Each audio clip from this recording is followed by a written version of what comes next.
competitors. Rather than competing for workers, they're finding ways to gain the upper hand on labor.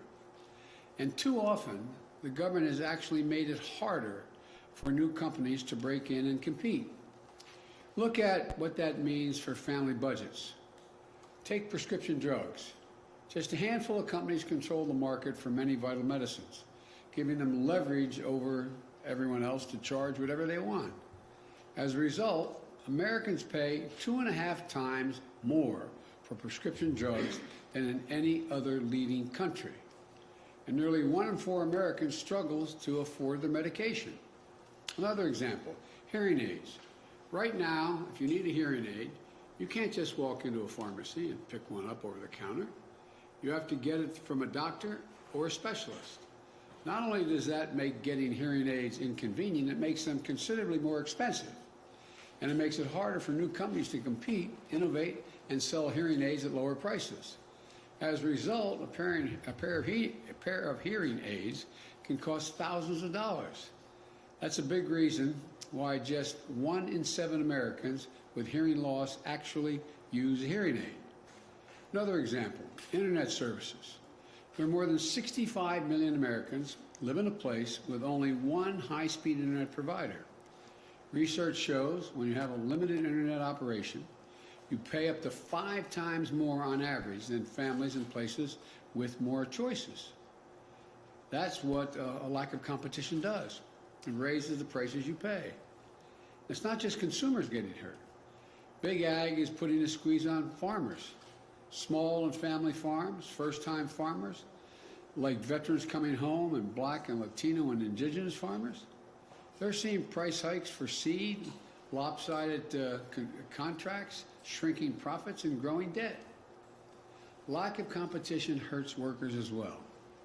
In many communities, there are only a handful of employers left competing for workers. Think of company towns across Appalachia and other parts of the country where one big corporation runs the show. When corporations have that kind of leverage over workers, it pushes down advertised wages by up to 17%. And as competition decreases, businesses don't feel the pressure to innovate or invest in their workforce. That hurts working families and hurts our economy. All told, between rising prices and lowering wages, lack of competition costs the median American household $5,000 a year. Well, look, I'm a proud capitalist. I spent most of my career representing the corporate state of Delaware. I know America can't succeed unless American business succeeds. But let me be very clear. Capitalism without competition isn't capitalism. It's exploitation. Without healthy competition, big players can change and charge whatever they want and treat you however they want. And for too many Americans, that means accepting a bad deal for things that you can't go without. So, we know we've got a problem, a major problem, but we also have an incredible opportunity. We can bring back more competition to more of the country, helping entrepreneurs and small businesses get in the game, helping workers get a better deal, helping families save money every month. Good news is we've done it before. In the early 1900s, President Teddy Roosevelt saw an economy dominated by giants like Standard Oil and J.P. Morgan's railroads. He took them on, and he won. And he gave the little guy a fighting chance. Decades later, during the Great Depression, his cousin Franklin Roosevelt saw a wave of corporate mergers that wiped out scores of small businesses, crushing competition and innovation. So he ramped up antitrust enforcement, 8-fold in just 2 years, saving families billions in today's dollars and helping set the course for sustained economic growth after World War II. He also called for an economic bill of rights, including, quote, the right of every businessman, large and small, to trade in an atmosphere of freedom from unfair competition and domination by monopolies, end of quote. Between them, the two Roosevelts established an American tradition, an antitrust tradition. It's how we ensure that our economy isn't about people working for capitalism. It's about capitalism working for people. But over time, we've lost the fundamental American idea that true capitalism depends on fair and open competition. 40 years ago, we chose the wrong path, in my view, following the misguided philosophy of people like Robert Bork and pulled back on enforcing laws to promote competition. We are now 40 years into the experiment of letting giant corporations accumulate more and more power. And what have we gotten from it?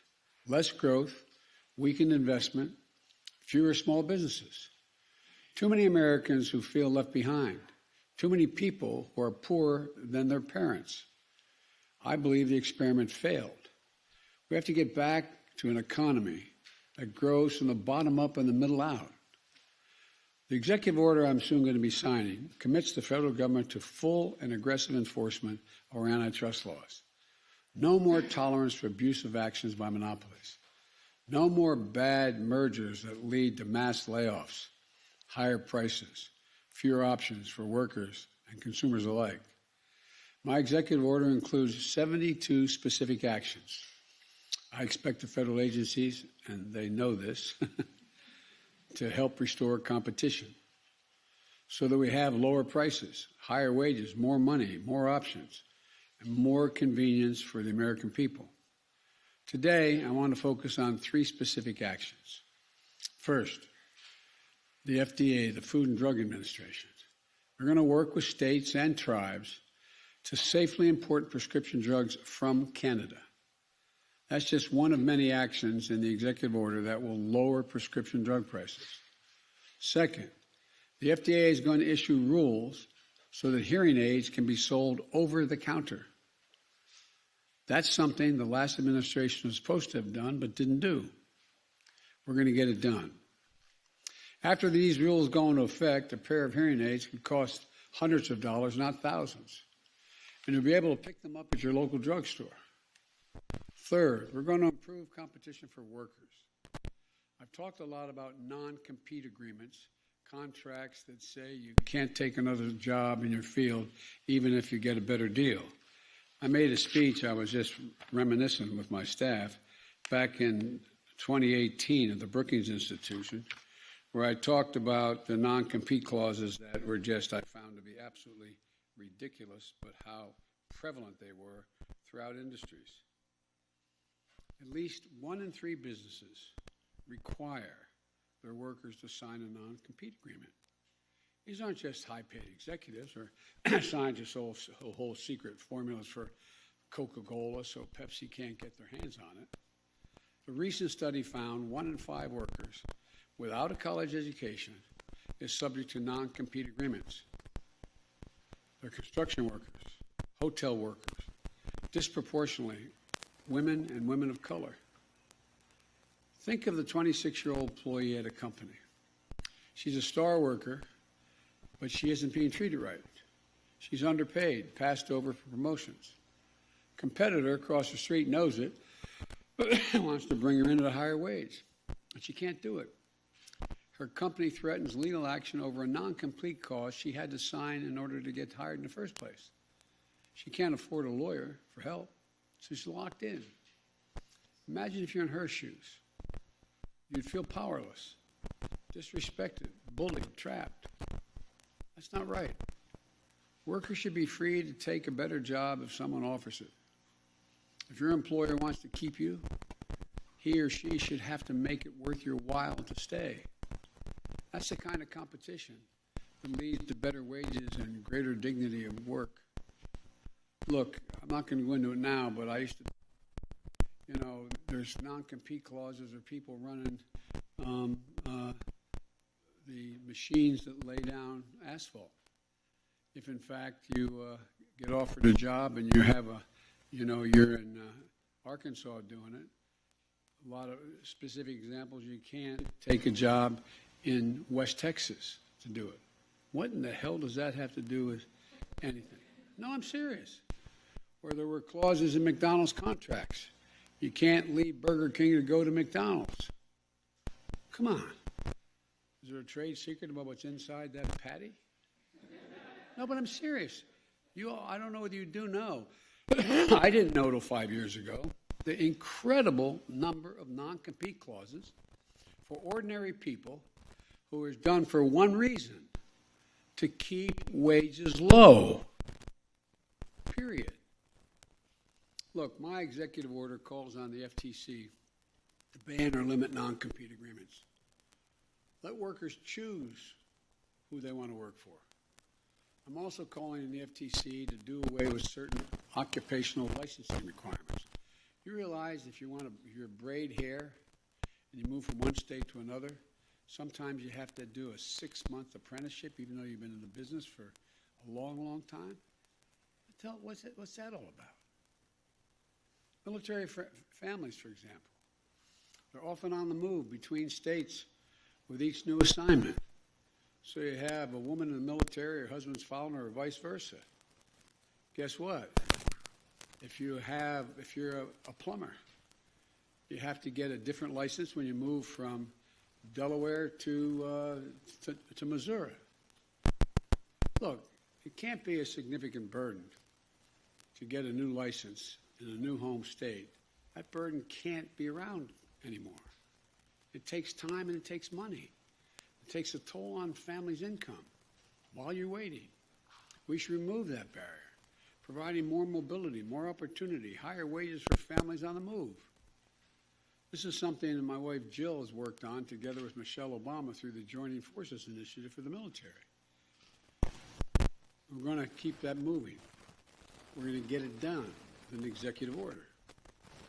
Let me close with this. Competition works. We know it works. We've seen it work when it exists. Fair competition is what made America the wealthiest, most innovative nation in history. That's why people come here to invent things and start new businesses. In the competition against China and other nations in the 21st century, let's show that American democracy and the American people can truly outcompete anyone. Because I know that just given half a chance, American people never, ever, ever let their country down. Imagine if you give everyone a full and fair chance. That's what this is all about. That's what I'm about to do. So I'd like to invite the cabinet members up here. I'd like to, the Attorney General is here, John General Garland, Javier, Mr. Secretary, you can come up too. I've been watching on television, you've been really good. Gina Raimondo, also Pete Buttigieg, and the chair of the FCC, Lena Khan, acting chair of the FTC, and director of the National Economic Council. Am I leaving anybody out? Anyway, come on up. This may be the first cabinet meeting we've had.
Thank you, everyone.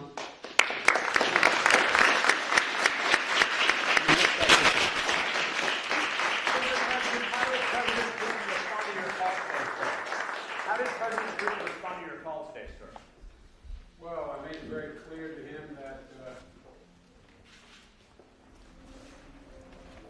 the United States expects when a ransomware operation is coming from his soil, even though it's not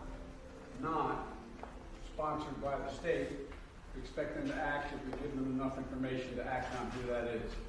And secondly, that we've set up a means of communications now on a regular basis to be able to communicate to one another when each of us thinks something's happening in another country that affects the home country. And so it went well. I'm optimistic. You said 3 weeks ago there would be consequences. Will there be, sir? Yes.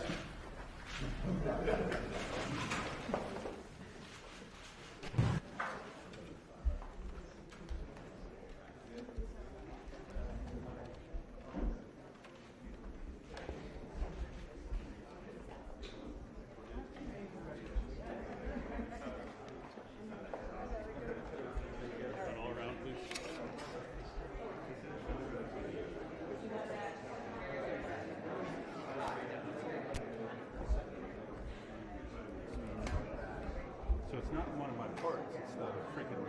Yeah, but I think there's something up with that. I think there's something up with it? I heard the same sounds I heard the other night. It might be my cable out, because I didn't hear any pops. So I'm going to switch out the cable.